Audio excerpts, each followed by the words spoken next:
스테이 골드 그리고 소다팝. 요즘 전 세계가 반응하는 애니메이션이 있습니다. 바로 K-팝 디먼 헌터즈. 그 속의 OST 중 골던이라는 곡에서는 이렇게 노래하죠. We're gonna be golden. 우리는 다시 빛날 거야. 이는 단순한 희망이 아니라 한 번 잃었던 나를 다시 찾고 싶은 절실함처럼 들립니다. 또 다른 곡 소더팝은 거품 같은 하루 속에서도 마지막까지 지키고 싶은 진짜 나를 노래합니다. 무대 위의 찬란함보다 그 속에 있는 작고 흔들리는 마음의 진실을 붙잡는 노래죠. 그런데 이 노래들을 듣다 보면 이 문장이 문득 떠오릅니다. 그대로 빛나렴 포니보이. 청춘 문학의 고전 아웃사이더의 가장 유명한 구절입니다. 죽음을 앞둔 친구가 남긴 이 말은 세상의 거칠고 잔인한 면 앞에서도 순수함과 자기다움을 놓치지 말라는 가장 슬프고도 따뜻한 부탁이죠. 책 속에도 이름이 같은 인물이 등장합니다. 소다팝 커티스. 그는 주인공 포니보이의 형이자 청춘의 밝은 얼굴을 가진 채 묵묵히 무너져가는 가족을 지탱하던 사람입니다. 캐데언의 소다팝과 아웃사이더의 소다팝 그리고 스테이 골드라는 문장. 전혀 다른 세계 같지만 우리는 그 안에서 같은 마음을 발견하게 됩니다. 순수한 내가 사라지기 전에 그 반짝임을 꼭 기억하고 싶다는 마음. 그 마음이 오늘 이 책으로 우리를 이끕니다. 아웃사이더 소개. 킨튼이 이 책을 쓴 건 1960년대. 그녀는 고등학생이었고 당시 미국 청소년들의 폭력과 계층 갈등은 점점 거칠어지고 있었죠. 그녀는 말합니다. 세상엔 왜 늘 잘 사는 애들과 못 사는 애들밖에 없을까? 아웃사이더는 그 질문에서 시작된 소설입니다. 세상의 틀 밖에 놓인 아이들, 그리즈라 불리는 빈민층 소년들 사이의 갈등과 우정, 그리고 한 소년이 진짜 자신을 지켜내려는 고통스러운 성장 이야기. 오늘 우리가 이 책을 읽는 이유는 단순히 감동적인 청춘물이기 때문이 아닙니다. 오히려 지금 이 시대에도 우리 안에 여전히 남아있는 포니보이, 소다팝 그리고 그들의 상처 때문입니다. 아웃사이더는 우리에게 묻습니다. 너는 어떤 세계에 속해 있는가? 그리고 그 세계가 너를 정의할 수 있는가? 이제 우리는 그 질문을 따라 그들의 이야기 속으로 걸어가 보려 합니다. 그대로 반짝이며 제일 막거리의 형제들. 아웃사이더의 문은 한 소년의 고백으로 조용히 열립니다. 나는 두 개의 세상에 속해 있어요. 주인공 포니보이 커티스는 14살 조숙한 감수성을 지닌 청소년입니다. 부모를 교통사고로 잃고 두 형제 다리와 소다팝과 함께 살아가는 포니보이는 미국 오클라호마의 하층 계급 청소년 무리인 그리스에 속해 있습니다. 가죽 재킷과 긴 머리 그리고 고단한 현실을 공유한 이들 사이에는 가족 같은 우정이 흐르고 있습니다. 그러나 사회는 이들을 하나의 고정된 틀에 가두려 합니다. 이 세계의 반대편에는 소시라 불리는 중상류층 청소년들이 존재합니다. 반듯한 옷차림, 아버지의 차를 타고 다니는 그들은 겉보기엔 완벽한 삶을 살아가는 듯 보입니다. 그러나 그들의 내면도 결코 평탄하지 않습니다. 포니보이는 이 둘 사이에서 줄타기를 합니다. 책을 좋아하고 시를 읽는 섬세한 그는 겉으로는 거칠지만 속은 따뜻한 형 다리, 장난기 많고 유쾌한 둘째 형 소다팝과 함께 살아갑니다. 이 가족은 흔들리는 환경 속에서도 서로에게 기댑니다. 포니보이의 내면 세계는 격동합니다. 그는 언젠가 이 거리의 세계를 벗어나고 싶어 합니다. 하지만 친구인 조니자니와 다라스델리, 투빗, 스티브 같은 인물들은 그와 함께 현실을 견뎌내야 하는 존재들입니다. 특히 조니는 소심하고 상처 많은 아이로 포니보이와 가장 깊은 유대를 나누는 인물입니다. 이들은 서로를 통해 살아갈 이유를 찾습니다. 그러던 어느 날 밤 포니보이와 조니는 공원을 산책하다가 소시 무리와 마주칩니다. 긴장감은 곧 폭력으로 번지고 극한의 공포 속에서 조니는 자신과 친구를 지키기 위해 한 소시 소년을 칼로 찔러 죽이게 됩니다. 한순간의 선택이 두 소년의 삶을 완전히 바꿔놓습니다. 이 사건은 단순한 우발적 충돌을 넘어 두 계급 간의 비극적 충돌이기도 합니다. 생존을 위한 선택이었지만 그것이 남긴 무게는 두 청소년에게 너무나도 크고 깊습니다.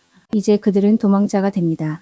다라스의 도움으로 외딴 교회에 숨어들고 그곳에서 포니보이는 책과 시 속에서 마음의 평화를 찾습니다.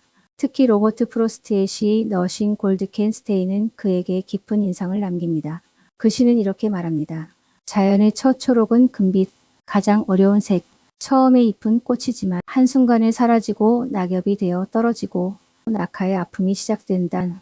그래서 에덴은 기울었고 그래서 금빛도 머물 수 없다. 이 시의 문장을 조니는 마음에 새깁니다. 그리고 포니보이에게 조용히 말합니다. 스테이 골드 포니보이.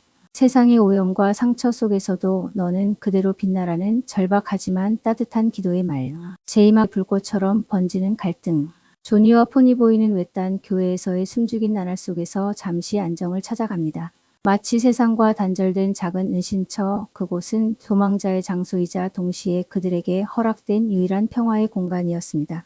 포니보이는 책을 읽고 시를 외우며 조니와 함께 자연 속에서 살아갑니다. 그들은 매일 아침 햇살 속에서 머리를 자르고 세수하며 어른이 되기 전에 마지막 순수함을 간직한 채 시간을 흘려보냅니다. 그러나 그 평화는 오래가지 않습니다. 다라스가 교회를 찾아오며 세상의 현실이 다시 문을 두드립니다. 그는 조니에게 이제는 자수를 해야 한다고 말합니다. 상황은 절망적이지만 조니는 도망이 아닌 정면 돌파를 택하려 합니다. 더 이상 도망만 치는 삶에서 벗어나고 싶었던 것입니다. 그 결정은 조니가 처음으로 자신의 삶을 스스로 선택한 순간이기도 했습니다. 그런데 운명은 또다시 잔인하게 그들을 시험합니다. 교회에 불이 나고 그 안에 아이들이 갇혀 있다는 소식을 들은 조니와 포니보이는 망설임 없이 안으로 뛰어듭니다. 그것은 죄를 씻기 위한 속죄의 행동이 아니었습니다. 오직 누군가를 구하고자 하는 진심, 순수한 용기였습니다. 그것이야말로 조니가 그토록 지키고 싶었던 골드한 마음이었습니다.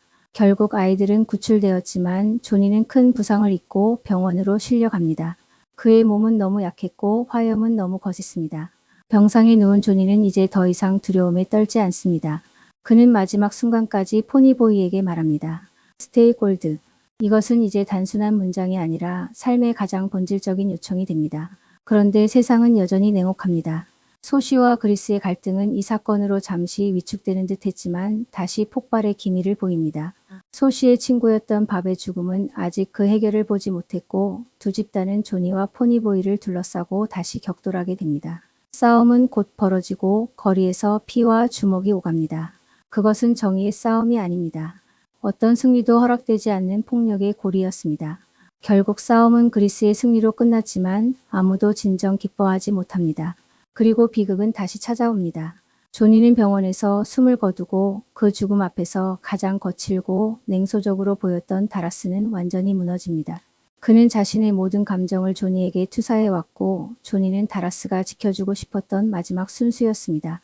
조니의 죽음 이후 다라스는 총을 들고 은행을 털고 경찰 앞에서 총을 겨눕니다. 그리고 결국 그는 총에 맞아 쓰러집니다. 경찰은 정당 방위였다고 말하지만 포니보이는 압니다. 다라스는 죽고 싶었던 것입니다. 이 세상이 조니 같은 아이를 앗아가는 세계라면 자신도 더 이상 남아있을 이유가 없다고 느꼈던 것입니다. 이 일련의 사건들은 포니보이에게 깊은 상처를 남깁니다. 그는 조니와 다라스를 잃었고 자신의 세상은 무너져 내립니다. 학교도 일상도 아무것도 예전 같지 않습니다. 그러나 그는 그들 모두의 삶을 가슴에 품고 글을 쓰기로 결심합니다. 자신의 목소리로 진실을 전하겠다는 포니보이만의 방식의 저항이 시작되는 것입니다. 제3막 그대로 빛나렴의 의미. 폭풍 같았던 며칠이 지나고 포니보이는 다시 학교로 돌아옵니다. 다리를 절며 천천히 걷는 다리, 텅 빈 의자, 싸늘한 교실. 세상은 변하지 않았지만 그는 전혀 다른 사람이 되어 있습니다. 더 이상 서두르지 않고 더 이상 도망치지 않습니다. 죽음 앞에서 무뎌졌던 감정들이 다리 위에서 조니가 남긴 마지막 편지를 읽고 비로소 되살아납니다. 조니는 편지에서 이렇게 씁니다. 스테이 골드 포니보이. 그건 로버트 프로스트가 쓴 시에서 나온 거야. 내가 처음 말했던 그 시, 그게 난 너무 좋았어. 세상엔 아직도 아름다운 게 많아. 포니, 넌 다르게 살 수 있어. 그 말은 단순한 위로가 아니었습니다. 조니는 그리고 다리는 그에게 삶을 다시 시작하라고 말해주고 있었습니다. 하지만 세상은 여전히 똑같습니다. 선생님은 성적을 걱정하고 사람들은 여전히 겉모습으로 사람을 판단하며 그가 속한 집단은 여전히 그리서라는 낙인 아래 놓여 있습니다. 그런 현실 앞에서 포니보이는 한 가지 결단을 내립니다. 글을 쓰는 겁니다. 단순한 숙제 한 장이 아니라 자기가 겪은 이야기를 세상에 남기는 것. 선생님은 과제로 말합니다. 자, 이번 학기 마지막 리포트는 너희가 정말 중요하다고 생각하는 주제로 써라. 포니보이는 책상 앞에 앉아 펜을 듭니다. 그리고 이렇게 시작합니다. 나는 영화관의 어둠을 벗어나 밝은 햇살 아래로 나왔을 때 내 머릿속엔 두 가지 생각뿐이었다. 우리가 처음 읽었던 소설의 첫 문장. 그것은 바로 지금 포니보이가 쓴 글의 첫 문장이었던 겁니다. 이 이야기는 단지 누군가의 경험이 아니라 기억되기를 바란 한 사람의 고백이었습니다. 그는 상처를 글로 바꾸었고 고통을 서사로 승화시켰습니다. 살아남은 자로서 누군가의 목소리를 대신 기록할 수 있다는 책임감. 그것이 포니보이의 진짜 성장입니다. 스테이 골드. 이 말은 이제 단순한 위로가 아닙니다. 그는 스스로를 구하고 세상에 진심을 남기는 법을 배운 것입니다. 아웃사이더는 겉으로 보기엔 10대 갱단들의 싸움과 갈등을 그린 이야기입니다. 하지만 한 겹만 더 들여다보면 이 책은 그 누구도 쉽게 이름 붙여주지 않았던 감정들, 말로 표현되지 않았던 상실, 가난, 우정, 그리고 성장의 시간을 그려낸 조용한 기록입니다. 포니보이, 조니, 달리, 그리고 소다팝. 그들은 각각 다른 방식으로 세상을 견디고 저항하고 결국은 떠나거나 살아남습니다. 이 소설은 누구나 한 번쯤은 겪었을 혹은 겪고 있는 이해받고 싶지만 이해받지 못하는 시간에 대한 이야기입니다. 그 어떤 해결책도 제시하지 않지만 그 자리에 조용히 앉아 같이 있어줍니다. 이 책을 덮고 나면 우리는 알게 됩니다. 모든 사람이 전부 이해할 수 없어도 누군가는 반드시 내 이야기를 들어줄 거라는 믿음. 그리고 세상이 정의하지 못하는 방식으로도 우리는 좋은 사람이 될 수 있다는 진실. 아웃사이더는 특별한 이야기를 하지 않습니다. 하지만 그 안에 등장하는 평범하고 작았던 누군가의 한 문장은 오늘의 우리를 위로하고 또 내일의 우리를 준비하게 합니다. 책장을 덮는 지금 누군가의 얼굴이 떠오른다면 그 사람이 바로 당신에게 골든했던 순간을 선물한 사람일지도 모릅니다. 그러니 오늘을 살아가는 우리에게 이 책은 말합니다.